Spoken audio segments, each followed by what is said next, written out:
श्री शिवाय नमस्तुभ्यम। घर में इस जगह पर रख देना। केवल 3 मोरपंख। घर में पैसों की तंगी कभी नहीं होगी। घर धन धान्य से सदा भरा रहेगा। नमस्कार, आपका स्वागत है। दोस्तों, वास्तुशास्त्र में मोरपंख का बहुत अधिक महत्व होता है। वास्तुशास्त्र के अनुसार मोरपंख का घर में होना बहुत शुभ होता है। यह जिस स्थान पर भी होता है वहां की नकारात्मक ऊर्जा को नष्ट कर देता है। शास्त्रों में मोरपंख को सुख समृद्धि का प्रतीक माना जाता है। यह अत्यंत चमत्कारिक होने के साथ ही घर के वास्तु दोषों को भी कम करने में सहायक है। लेकिन वास्तुशास्त्र में मोरपंख को घर में रखने के नियम बताए गए हैं। मोरपंख घर में रखते समय इन नियमों का पालन अवश्य करना चाहिए, तभी इसका सकारात्मक प्रभाव देखने को मिलता है। वास्तुशास्त्र में मोरपंख को रखने की सही दिशा और स्थान के बारे में बताया गया है। अगर आप अपने घर में मोरपंख को उसके निश्चित स्थान और दिशा में रखते हैं तो यह घर के अंदर की नकारात्मक ऊर्जा को खत्म कर देता है। मोरपंख घर में रखने के बहुत से फायदे हैं, लेकिन धन संपत्ति के आकर्षण के लिए इसका सबसे अधिक उपयोग किया जाता है। अगर आपके घर में पैसे की तंगी है, धन का खर्च अधिक होता है, घर में पैसा नहीं आता है, तो आप अपने घर पर मोरपंख जरूर लेकर आए और उसे सही दिशा में स्थापित करें। यह निश्चित ही आपके धन में वृद्धि करेगा। वास्तुशास्त्र में घर में कितने मोरपंख रखने चाहिए, इसका रहस्य भी बताया है। आइए जान लेते हैं मोरपंख से जुड़े महत्वपूर्ण वास्तु नियम। दोस्तों, सबसे पहले हम जानते हैं मोरपंख के धार्मिक महत्व के बारे में। हमारे प्राचीन शास्त्रों में मोरपंख को इतना महत्व क्यों दिया जाता है? दोस्तों, हमारे प्राचीन पुराणों में मोरपंख को एक चमत्कारिक यंत्र माना गया है। इसका प्रयोग कई प्रकार की तांत्रिक क्रियाओं में भी किया जाता आ रहा है। तंत्र साधनाओं में इसका प्रयोग करके सम्मोहन, शत्रुनाश तथा बुरी शक्तियों को नष्ट किया जाता था। इसके अलावा ज्योतिष विद्या में भी मोरपंख का प्रयोग किया जाता है। ज्योतिष शास्त्र में मोरपंख से जुड़े उपाय भी बताए गए हैं। आयुर्वेद आदि ग्रंथों में विविध व्याधियों तथा रोगों को नष्ट करने में भी मोरपंख सहायक होता है। मोरपंख घर से बुरी शक्तियों को दूर तो रखता ही है, साथ सर्प आदि विषैले जानवर मोरपंख के भय से घर में प्रवेश नहीं करते हैं। इसीलिए वन में निवास करने वाले लोग इसे अपने घर के पास रखते थे।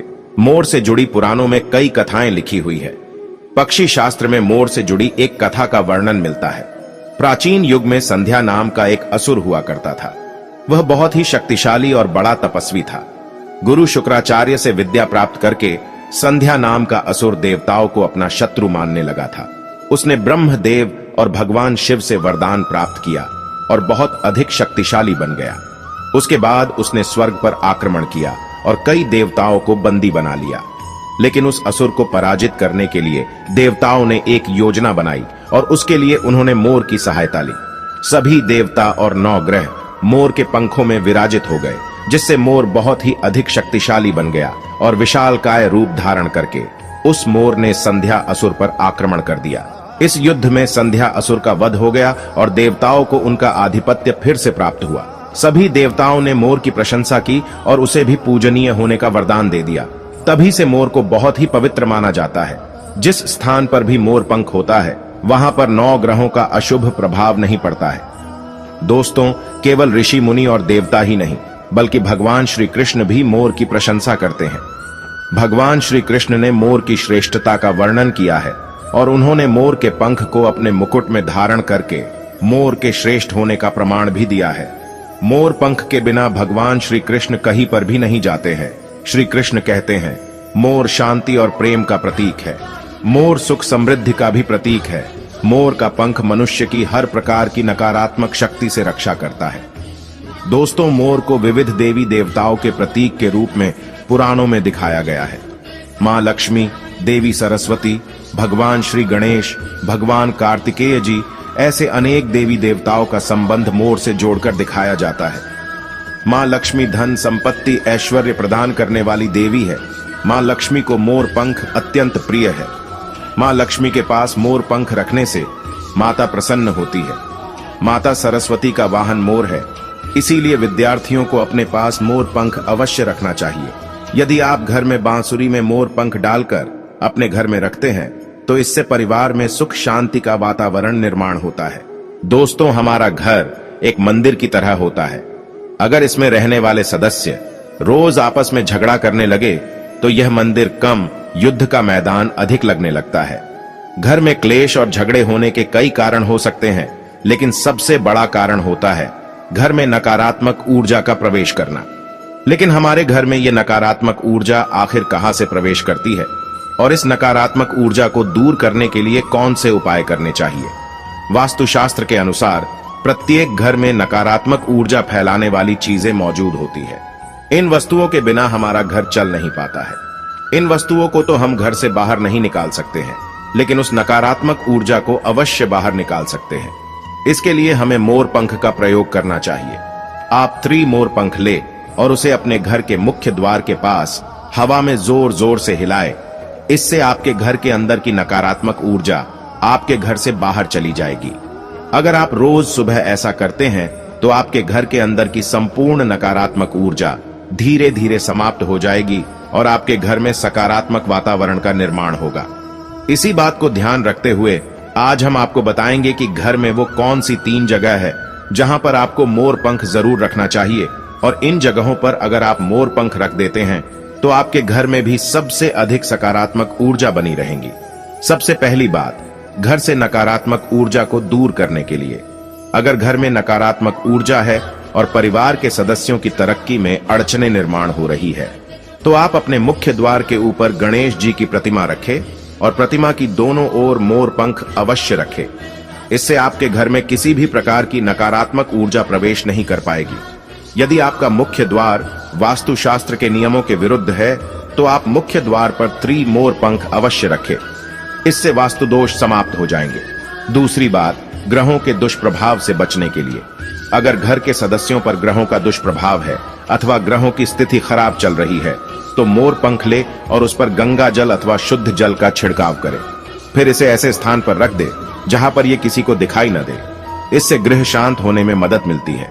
तीसरी बात, बुरी नजर से बचने के लिए अगर घर के किसी सदस्य अथवा बालक को बुरी नजर लगी है या उस पर किसी की बुरी नजर का प्रभाव पड़ा है तो सोते समय उस व्यक्ति के तकिए के नीचे मोर पंख रखे और दूसरे दिन इसे किसी बहते जल में अथवा कुएं में डाल दे। इससे बुरी नजर उतर जाती है। चौथी बात, पढ़ाई में मन नहीं लगता है। अगर घर के विद्यार्थियों का पढ़ाई में मन नहीं लगता है, उनकी याददाश्त कमजोर है, पढ़ाई करते समय बार बार नींद आती है, तो विद्यार्थियों को मां सरस्वती के सामने मोर पंख रखकर दूसरे दिन उस मोर पंख को अपनी किताबों में रखना चाहिए। इससे विद्यार्थियों में एकाग्रता बढ़ेगी और मां सरस्वती की कृपा बनी रहेगी। 5वां उपाय, दुष्ट शत्रुओं से छुटकारा पाने के लिए अगर कोई शत्रु जानबूझकर आपको परेशान कर रहा है और बार बार आपको नुकसान पहुंचाने का प्रयास करता है तो मंगलवार के दिन हनुमान जी की मस्तक का सिंदूर मोर पंख पर लगाए और सुबह के समय बिना नहाए ही इसे बहते हुए जल प्रवाह में अथवा कुएं में डाल दे। इससे शत्रुओं से छुटकारा मिलता है। छठी बात, मन वांछित फल प्राप्ति के लिए अगर मन की कोई इच्छा अधूरी है, कई दिनों तक कोशिश करने के पश्चात भी मन वांछित फल प्राप्त नहीं होता है, कार्यों में बार बार रुकावट आ रही है, तो आप राधा कृष्ण के मंदिर में जाकर भगवान श्री कृष्ण को मोर पंख चढ़ाए अथवा घर में ही श्री कृष्ण की मूर्ति पर मोर पंख लगाए और अपनी इच्छा उनके सामने प्रकट करे। 7वीं बात, अगर पति पत्नी के बीच तनाव हो, अगर घर के अंदर क्लेश है, पति पत्नी के बीच बार बार झगड़े होते हैं, आपसी प्रेम कम होने लगा है, तो उनके बेडरूम में दक्षिण पूर्व की दिशा में मोर पंख रख देना चाहिए। इससे दोनों के बीच में प्रेम बढ़ेगा और आपसी मनमुटाव कम होगा। 8वां उपाय, धन में वृद्धि के लिए अगर धन की कमी है, अचानक धन खर्च हो जाता है, तो घर में तिजोरी अवश्य बनाएं। तिजोरी रखते समय ध्यान रहे तिजोरी को पश्चिम की दीवार पर सटाकर रखे और उसका मुख पूर्व दिशा की ओर हो। इससे देवराज की कृपा दृष्टि बनी रहेगी। साथ ही मां लक्ष्मी की पूजा में मोर पंख रखकर उसे तिजोरी में रखे। इससे घर में सुख समृद्धि आती है और धन की कमी महसूस नहीं होती है। यदि धन की समस्या आ रही है तो घर के आग्नेय कोण में अर्थात दक्षिण पूर्व दिशा में अपनी कमर से ऊपर कंधे की ऊंचाई पर 2 मोर पंख शुक्ल पक्ष में लगाएं। जल्दी ही धन प्राप्ति के नए अवसर प्राप्त होने लगेंगे। 9वां उपाय, आप किसी भी शुभ दिन मोर का एक पंख लेकर घर के किसी ऐसे स्थान पर रखें जहां पर आने जाने वाले लोगों की नजर सबसे ज्यादा पड़ती है। असल में मोर का पंख नकारात्मक ऊर्जा को अवशोषित करता है, इसलिए आपको इसको ऐसे स्थान पर लगाना चाहिए जहां ये सभी को नजर आए। मोर के पंख का ये उपाय न सिर्फ आपको बल्कि आपके घर के सदस्यों के जीवन में भी सुख और समृद्धि जरूर लेकर आएगा। तो दोस्तों, उम्मीद है आपको यह जानकारी अच्छी लगी होगी। वीडियो को लाइक जरूर करें और कमेंट में सच्चे दिल से जय श्री कृष्ण और जय मां लक्ष्मी अवश्य लिखें। साथ ही आप इस चैनल को सब्सक्राइब कर लीजिए ताकि आपको ऐसी ही आध्यात्मिक जानकारी प्राप्त हो। आप सभी का धन्यवाद।